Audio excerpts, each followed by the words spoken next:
মনের মধ্যে ভয় লাগে না? লোকে কি বলবে? লোকে তোমায় জাজ করে তোমার লুকস, তোমার হাইট, তোমার পার্সোনালিটি, তোমার শরীর, তুমি কি কাজ করো, সমস্ত কিছু নিয়ে মানুষ তোমাকে জাজ করবে। আর তুমি হয়তো এই ভয়ে নিজেকে চেপে রাখবে সারাটা জীবন, একটা বন্দি খাঁচার মধ্যে নিজেকে বন্দি করে রাখবে এবং নিজের স্বপ্নের উপরে কখনোই কাজ করবে না। শুধু একটাই ভয়, লোকে কি বলবে। আমার চোখে দেখা অধিকাংশ এমন অনেক ব্যক্তি রয়েছে যাদের স্বপ্ন অনেক বড় বড় রয়েছিল, আজ তারা সেই স্বপ্নগুলোকে পূরণ করেনি, শুধু একটাই ভয়, লোকে কি বলবে।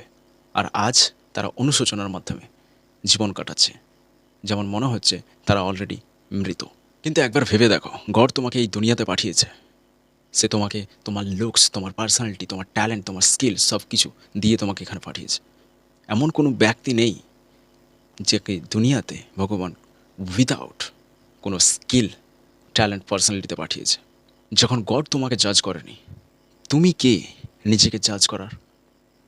এই জাজমেন্টাল থট শুধুমাত্র লোকেদের কথা ভেবে নিজেকে সন্দেহ করো। তাই প্রথম জিনিস, তুমি শেখো পার্থক্যটা।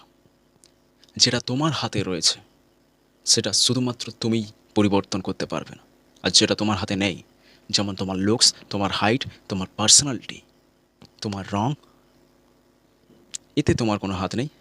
তুমি কোন ফ্যামিলিতে জন্ম হবে, এ সমস্ত কিছু তুমি ডিসাইড করে এখানে আসোনি। এই সমস্ত জিনিস নিয়ে তুমি জাজ করো কী করে নিজেকে? এটা তোমার কাজ নয়, কাজ তারই, সে তোমাকে এখানে পাঠিয়েছে। কিন্তু কাজ তোমার একটাই, যে তুমি কি করতে পারবে, তোমার হাতে কি আছে। কিন্তু আজকের দিনে প্রত্যেকটা মানুষ, এমনকি তোমরাও একটাই কথা ভাবো, যেটা তোমরা কন্ট্রোল করতে পারবে না। তোমরা নিজেদের লজ্জাবোধ করো কারণ তোমার হাইট কম, তোমার গায়ের রং কালো, তুমি দেখতে সুন্দর নাও। এই সমস্ত জিনিস নিয়ে তুমি নিজেকে জাজ করো আর কখনোই সাকসেসের পথে গ্রো করো না। শুধুমাত্র তোমার হাতে আছে মানি, হেলথ, রিলেশনশিপ, এগুলোর ওপরে তুমি কাজ করো। যেটা তোমার হাতে নেই, নিয়ে চিন্তা নয়, নিজেকে প্রশ্ন করো যে আমার হাতে কি রয়েছে, আমি কি পরিবর্তন করতে পারবো। ব্যাটম্যানের মতো তোমাকেও যেতে হবে হিমালয়, তবে সেখানে কোনো পাহাড় নেই, একটা বন্দি পিঞ্জরা, তার ভিতরে রয়েছে শুধুমাত্র ভয়। আর এই ভয়কেই তোমাকে কাটিয়ে উঠতে হবে। জানো সবচেয়ে ভয়ঙ্কর জিনিসটা কি? মানুষ প্রথমে তোমাকে জাজ করতে শুরু করে, কিন্তু সেই জাজের ফলাফল তুমি নিজেকেই জাজ করতে শুরু করো। তুমি ভাবো যে তোমার মধ্যে কোনো স্কিল নেই, তোমার মধ্যে কোনো ট্যালেন্ট নেই, তুমি একজন অ্যাভারেজ পারসন, যার কারণে তুমি কখনোই মিডল ক্লাস স্ট্যাপ থেকে বেরিয়ে আসতে নিজেকে উৎসাহিত করো না। তুমি ভাবো লোকে কি বলবে, আর এই ভেবে তুমি থেমে যাও। কিন্তু তোমার কাজটা কন্টিনিউ করা, যেটা তুমি শুরুয়াত করেছো কমপ্লিট করা তোমার দায়িত্ব। এটা তোমার জীবন, তোমার রেসপন্সিবিলিটি। যতদিন এই ভয়কে কাটিয়ে উঠতে পারবে না তুমি, ততদিন নিজের মধ্যে থাকা ট্যালেন্ট, স্কিল যেটা গড দিয়েছে তুমি কখনোই চিনতে পারবে না। একটা ছোট্ট গল্প শোনাচ্ছি।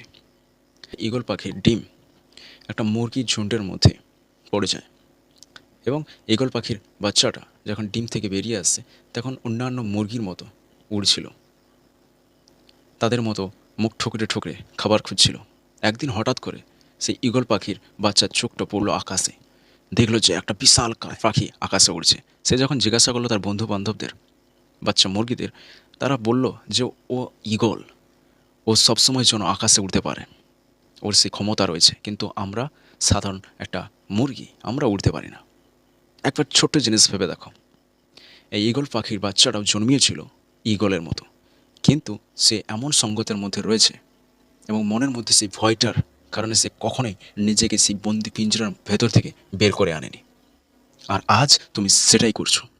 আজ তোমার একটাই কাজ, যে তোমাকে জাজ করবে তাকে উত্তর দেওয়া নয়, নিজের কাজ গোপনীয়ভাবে চালিয়ে যাওয়া।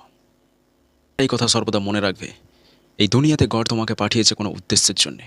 সেই উদ্দেশ্য কি তোমাকে খুঁজে বের করতে হবে। আর যদি নাও পারো, যে কাজ করছো সেই কাজ মনোযোগ সহকারে কমপ্লিট করো। ভাবো যে গড আমাকে এই কাজটি দিয়েছে, আমাকে সেই উৎসাহ এবং বিনা ভয়ে কমপ্লিট করতে হবে। লাস্ট একটা কথা মনে রাখবে, লোক যতই তোমার গায়ের রং, ফ্যামিলি ব্যাকগ্রাউন্ড দেখে হাসাহাসি করুক না কেন, সময় আসবে যখন তুমি জিতবে আর ওই সমস্ত ব্যক্তিরাই বলবে, ও আমি তোকে চিনি। এই দুনিয়াতে ভয় করে কেউ জীবনে সাকসেসফুল হতে পারেনি আর পারবেও না। যদি সফলতা পেতে হয় গডের হাত ধরো আর সামনের দিকে এগিয়ে যাও বিনা ভয়। আই হোপ এই ভিডিও আপনাকে সাহায্য করবে আপনার জাজমেন্টাল থট থেকে বেরিয়ে আসতে।